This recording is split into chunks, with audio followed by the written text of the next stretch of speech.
Hello guys, nandito tayo ngayon sa fish pond. Nagpapakain tayo ng mga alaga nating Nile tilapia.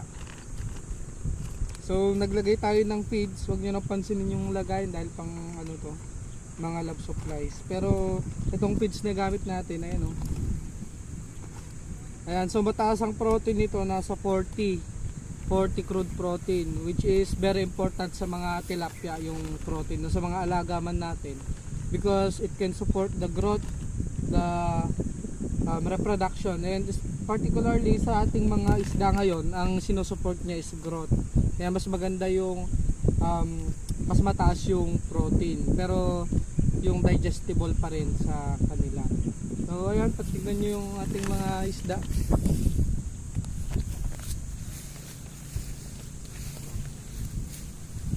Ayan po sila, mga size 14.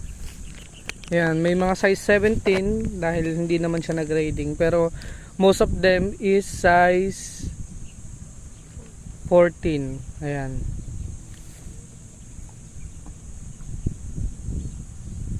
Ayan po sila, kumakain sila sa ibabaw. So please subscribe to my channel. Ayan, thank you.